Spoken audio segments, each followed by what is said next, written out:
Hi guys, so welcome back again sa aking YouTube channel. So for today's video is another tutorial na naman tayo tungkol sa Facebook naman. Based ito sa aking experience.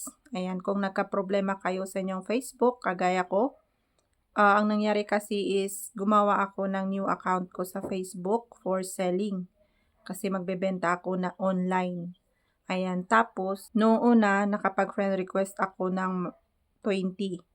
Ganyan. Tapos, hindi na ako pwede. Naka-cancel na yung mga friend request ko dun sa mga sumunod na araw. And then, wala na rin akong list of friend doon sa friend suggestion. So, kapag kailangan mo mag-friend request, isa-search mo yung pangalan, guys. Ayan, oh. So, ganyan yung nangyari sa akin. Tapos, kapag i-add friend mo, ka-cancel at may magpapakina na kagaya nito. Ayan. Kung may ganyan kayo guys, lalo yung mga bagong gawa na Facebook guys, ganito lang yung gawin nyo. Hello guys, ayan, so may nagawa akong bago kong page, ayan. So, tinurn off ko yung kanyang professional mode. Ayan, and then, nung una nakapag-friend request ako, pero konti lang, ayan lang. Tapos, after ng ilang friend request ko, na hindi na pwede. Or hindi na pwede, parang ganito. Check natin dito sa my friend list. Hindi ko na makikita yung mga pwede kong i-add friend. Ayan, wala. Wala talaga. Yan yung mga friend request ko nung una. Pero ngayon wala na. So, try nating i-search yung pangalan ng gusto nating i-add friend. Ayan, so gusto kong i-add friend ito, pero ayan, ganyan po yung lumalabas. Your request is on the way. And then, i-back natin. So, ito. You can't use this feature right now. We limit how often you can post, comment, or do things in a given amount of time in order to help protect the community from spam. You can try again later. Ayan. So, okay. So, hindi talaga pwede mag-friend request. Ayan, oh. Ganyan talaga yung lumalabas. And then, wala na rin akong friend. Pwedeng i-add friend. Ayan. Wala nang list of friends. Ayan. So, ang gagawin natin ngayon, in-screenshot ko yung mga problem. So, yung mga problem dito is itong mga friend list. Wala na. Screenshot yan. And then, dito, screenshot din natin yung dito banda. Yung sinabi niya para yun yung i-report natin. So, yan. Screenshot natin ito. So, screenshot. Ayan.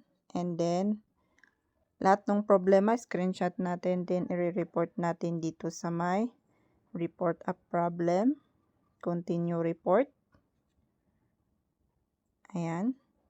Tapos, include. And then, pumunta tayo dito sa may friend request. Ayan, ito yung issue natin. Tapos, i-upload natin yung screenshot natin.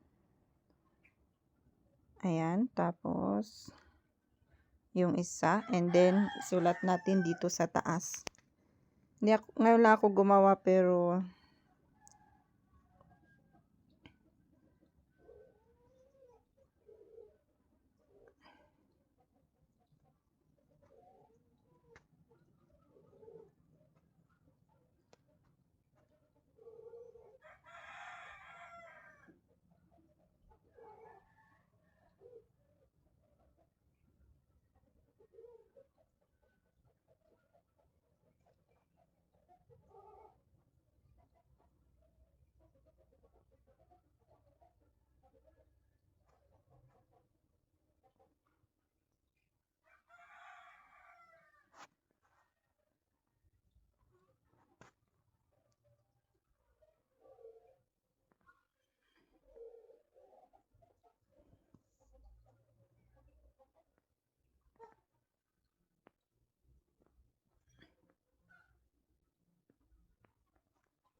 So, hindi ako ganong marunong dito, pero ganyan lang nilagay natin. Hindi ko alam kung tama yung grammars natin, basta as long as ilalagay natin kung ano yung problem. So, i-upload na natin or isi-send report na natin ito para ma-check nila. And then, babalik ako kapag okay na siya, guys.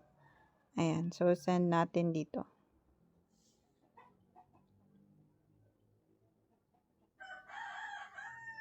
Ayan. So, ganyan lang siya, guys. And then, balikan natin kung nas-resolve na or na-solve na itong problem natin.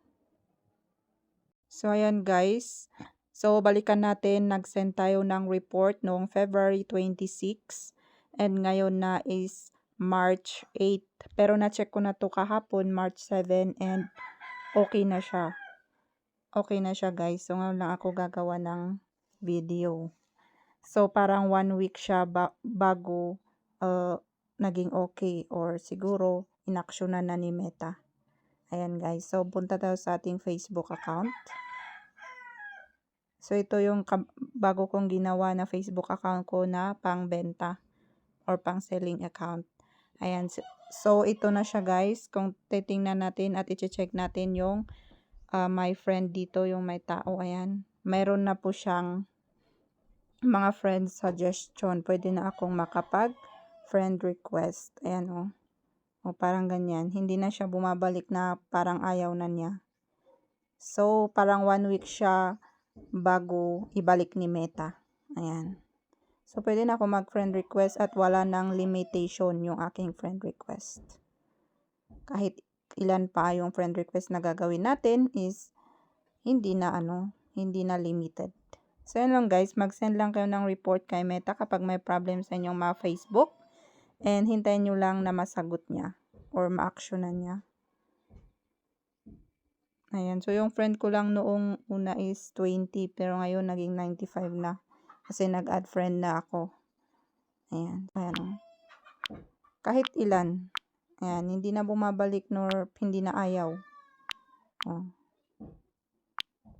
Yun lang, guys. I hope na makatulong ito sa inyo, sa mga kagaya ko na nagkaroon ng ganun na problema. Is send lang kayo ng report. Yun lang, guys. Thank you for watching. God bless.